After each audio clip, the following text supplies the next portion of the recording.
And thanks to such stormy events, Ivan Aivazovsky spent many days of his life on the seaside. He was invited to come on board ships so that he could see some not so stormy but still military events and to see the surface of the water, so to speak, from within the sea.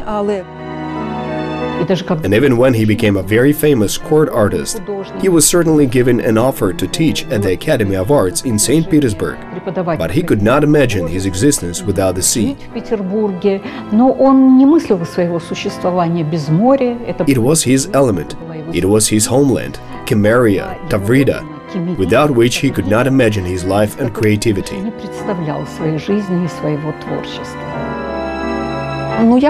Well, somehow the relationship did not work out.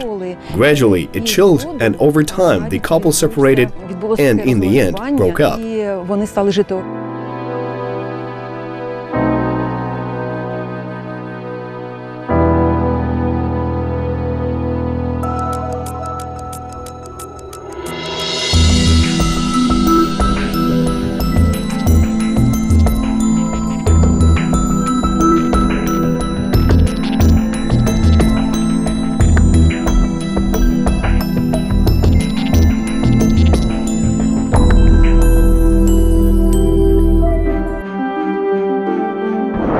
The National Museum, Kiev Picture Gallery, a private collection of 200 exhibits, contributed to the creation of the richest collection of 12,000 exhibits. A former private mansion became a state museum. Previously, the exposition, with a vague profile, is now located in 30 rooms, and it is compiled on a chronological basis.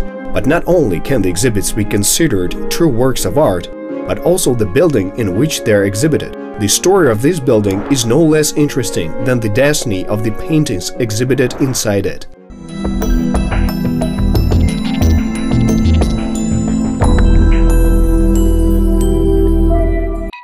1872, the well-known Crimean seascape painter Ivan Aivazovsky created his next epic work, appropriately named Storm. This one was painted just like all of the artist's works, from memory. It does not matter where he was at the time, whether it was his native Feodosia, St. Petersburg, or some other place. He had a very good memory from childhood. Both parents and friends and relatives confirmed this. Clearly, it was inherent from birth. While in this case, this painting was done in Feodosia, in his hometown, in his own house, on the Black Sea coast. The house and the workshop stand to this very day in this seaside city. The painting clearly attested to the artist's highest level, as well as to the changes that he experienced in his creation. In his mature period, Aivazovsky refused to use the whole palette of colors and preferred either warm or cold ones. Also, the use of various methods of applying smears from then on somehow animated his paintings. He so skillfully painted the waves, for example. He takes these very small brushes and sometimes he even uses the reverse side of a handle of a brush. And he puts on like a mosaic, spreads crests of waves. And the waves themselves are not material.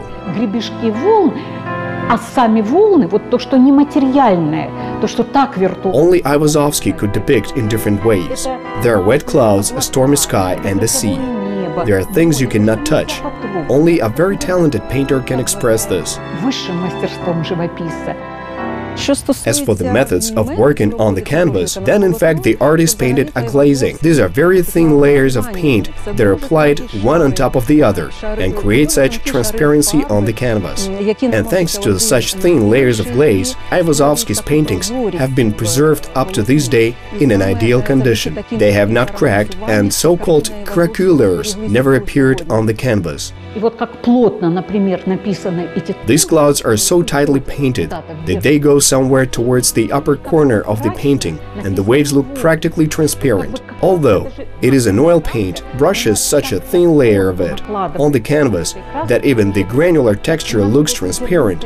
It flows like a watercolor paint, but the densely imposed waves and sea foam that he sculpts like a mosaic creates the illusion of materiality. Мозаика лепит, создает иллюзию материальности того, что не имеет материальной структуры, то есть вода. And he painted this glazing on a semi-moist drawing, which created such an additional profound effect. The masterpiece Storm is an outstanding work not only in terms of its artistic embodiment, it also has a certain mystery behind it. The fact of the matter is that Aivazovsky himself said that in his paintings one must first and foremost pay special attention to the bright spots.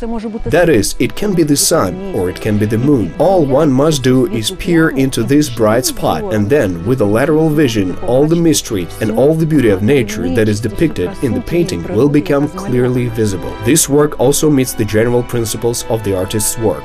In the storm, you should look at the rays of light in the background. By the way, the light on the canvas helps not only to express artistic techniques, it contributes to the realization of the ideological plan laid down by the artist. It helps the painting become even more profound in its meaning and even more multifaceted and mysterious. Aivazovsky, который очень любил писать бури, писать какие-то такие переломные моменты и в состоянии природы. Aivazovsky, who was very fond of storms, some turning points both in the state of nature and in the life of a man who is doomed to death, because here is a shipwreck and it seems that people will inevitably perish.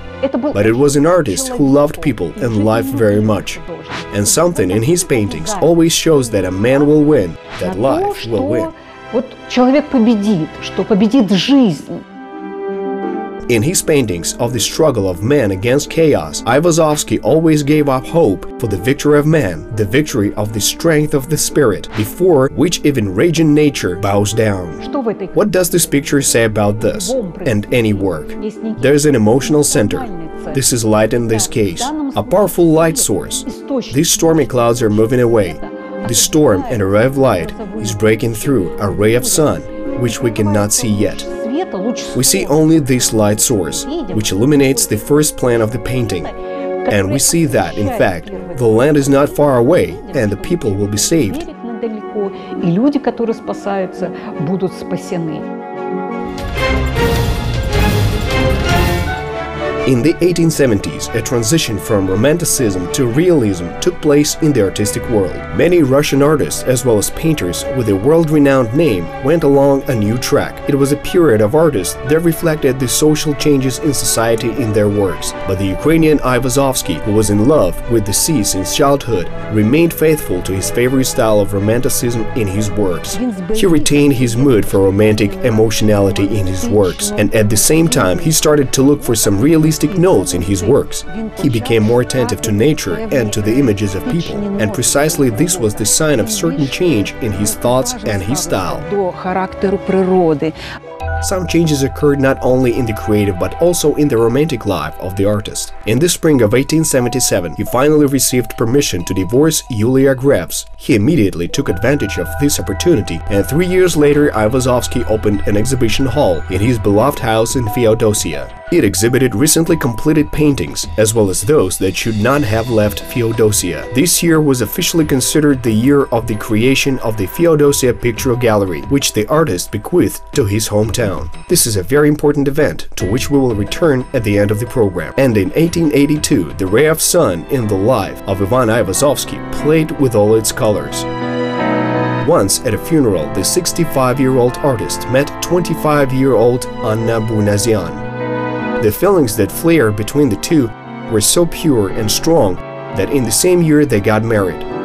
At last, the house of the artist was filled with family comfort. It should not come as any surprise that at this time the next transformations in the artist's work took place.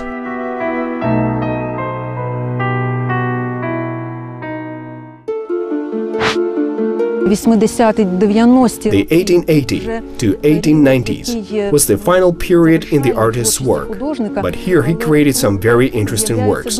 You know, Aivazovsky is, first of all, considered an artist of pure seascapes, but he transformed his paintings of the sea into symbolic works. A vivid example of such symbolic work was the painting made in Naples in 1888, titled Walking on Waters. By the composition, it relates to the academic style, but the story goes beyond realism and even romanticism. There, instead of the sun or the moon, Jesus Christ is depicted in a very general way, like a figure that gives light. And this is probably the artist's reflections not just about the being of nature, but about the place of man in this nature, and about the Creator who created all this. This is the uniqueness. Being already a very elderly man, he observed all the new things that happened, which was manifested in Russian and world art.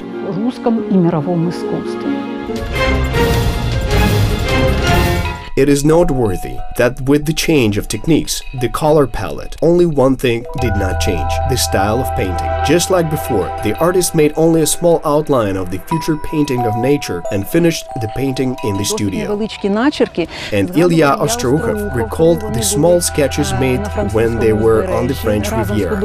Together with the artist, they were looking for very interesting fragments of nature. Then Aivazovsky suddenly pulled out a small sketchbook and drew 3 lines in it, so that they would be down on paper. Aivazovsky's first line designated the mountains. The second line is the horizon of the ocean.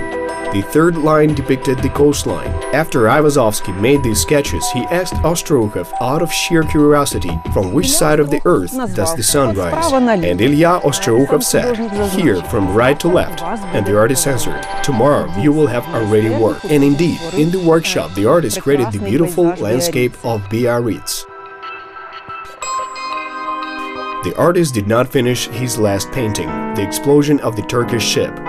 On the morning of May 1, 1900, Aivazovsky took up a new work. He intended to finish the painting in a couple of days.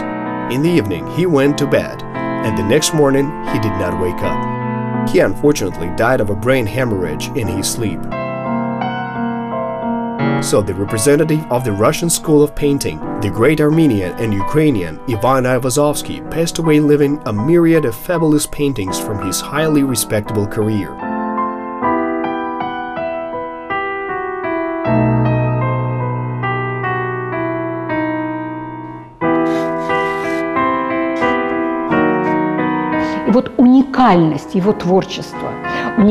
The uniqueness of his work, the uniqueness of the life, of his outstanding seascape, is that no matter what periods we say, early, mature, or the last decades of life, he has never been betrayed by glory. This is a rare and perhaps unique case. 60 years of creativity, and glory never left him, even for one day. One of the most iconic paintings of the artist, The Storm, was presented by him at an exhibition. There it was bought by famous Ukrainian businessman and patrons of art Mykola and his son Ivan Tereshchenko. The canvas was kept in their mansion, where now there is the Taras Shevchenko National Museum. Then it got into our museum, already in the 1920s. Then there was the Second World War. The painting was evacuated to Ufa, and in 1944 all the paintings were safely returned to our museum and are now exhibited here. But this painting is very often requested for exhibitions. All seascapes, and especially those of Aivazovsky, are constantly in high demand. And now, as we promised earlier, we will tell about the Feodosia Art Gallery. After the occupation of Crimea by Russia, the invaders took 40 works of the artist from the Aivazovsky Gallery to the Tretyakov Gallery in Moscow. These were the works that, at the request of Aivazovsky, should not have left Feodosia. That's how the representatives of the Russian world, with its spiritual bond, pay tribute to the memory of an artist whom they have been calling their own for about a century. And a few words about the Russian artist. Until he entered the St. Petersburg Academy of Hannes Gevorkovich, born in an Armenian family in Crimea, bore the name Aivazovsky in Polish, like his father, who lived many years in the region known as Halichina, Galicia, in western Ukraine.